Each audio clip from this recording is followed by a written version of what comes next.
Hello everyone, I'm Velmore. Welcome back to another video of my rankings for Heroes Feast. Just to touch again a little bit on how this works, I'm going to take each recipe and I'm going to put it in one of the tiers. S tier being a recipe that I think you absolutely have to try.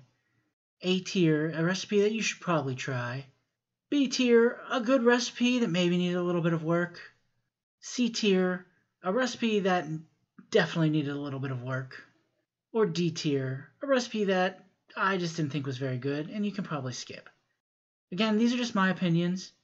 Your opinions may vary. And as usual, I recommend you change up the recipes so that everything you cook is S tier. And now for my rankings of the Dwarven Cuisine from Heroes Feast. Let's get started. The first recipe is going to be Bangers and Smash. This was a great recipe. I really liked it. It was delicious. Roasted tomatoes, roasted potatoes, all of it was very good. It was an interesting way. I had never made potatoes before.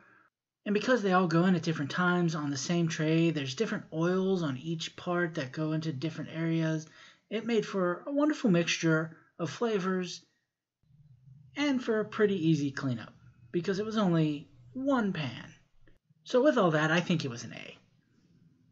Next up are the Delzoun Tide Me Overs.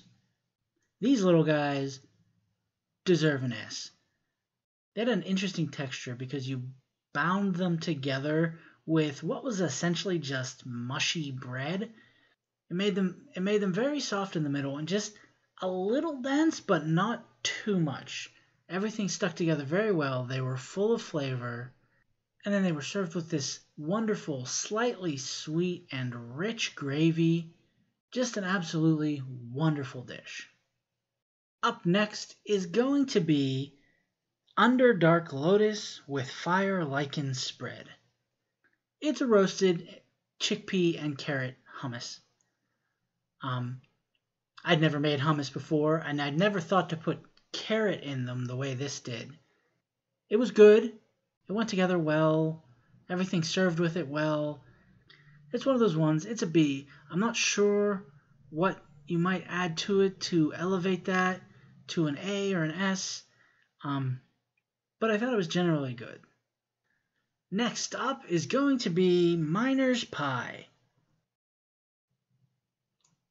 And that's just a delicious shepherd's pie. Well, technically a cottage pie because it uses ground beef. The gravy that bound together the meat and the vegetables was fantastic. The mashed potatoes were good, but I'm always a fan of a little bit more butter. And like I said, the whole thing was wonderful. Coming up next is, potato leek soup, which is absolutely an S dish. I've said it a few times in my videos. I've said it to people online. This was probably my favorite dish in the whole cookbook. And leeks became one of my favorite things that I didn't use enough before this cookbook. And the soup is creamy with a nice consistency. It is rich and it is delicious. Cannot recommend it enough. Absolutely must have. And again, was probably my favorite recipe from the whole cookbook. So coming up next is smoked sausages and kraut with dwarven mustard. So this one, I think I'm gonna give it a B. I'm reluctant to give it a B. Mostly that's because it just didn't do a whole lot with the ingredients. The only thing I think that really gave this a little bit above a C was the addition of apples and juniper into the sauerkraut. They added, for a nice little flavor, a little bit of extra sweetness with a little bit of pininess that the juniper added. Just enough of a pop of flavor to elevate what was just store-bought sauerkraut. And also, I don't think the cooking of the sausages in the beer added anything, except for making the beer salty. Everything just felt a little boring, a little safe. And that's why I think it should be a B. Coming up next is corned beef and cabbage. This one I'm going to give an A. I absolutely love corned beef and cabbage. And this was just a very good version of that. I think this was elevated a little bit from the store-bought stuff by adding more pickling spice to the mixture. And so I'm giving it an A. And coming up next is Gully Dwarf Homestyle Porridge. I'm going to go a B with this one. I enjoy a nice oatmeal. This was very flavorful and rich. The cream added a nice richness to it, but it didn't come together quite the way I like my oatmeal to come together. And again, that may have been me not showing enough patience with reducing the liquid. Otherwise, everything else about it was delicious. Coming up next is Dwarven Flatbread. So this one is definitely one that needed work. The recipe had some interesting takes on it. The dough called for either Greek yogurt or whole milk in the recipe. And those two items don't have the same consistency. And you can't give me the option of using Greek yogurt in the recipe and expect me not to use it. And these came out like crackers. The flavor was great, but they were very thin. They are not what you would expect a flatbread to be. And even I could tell that when I was making this, the dough didn't have the right consistency. But I try to do these recipes the way they're written in the book the first time. But I knew they would be good, and so what I did was I made them again about a week later. I used the Greek yogurt again, but this time while making the dough, I also added milk a little bit at a time until it got to the consistency I was expecting this dough to get to. And this time they turned out exactly as I expected. So frankly, if the recipe had been right the first time, these would be A's. But since I'm judging this based on the recipe, how I made it, and how it turned out, I'm definitely going to give this a C. And coming up next is Orange Mountain Duck.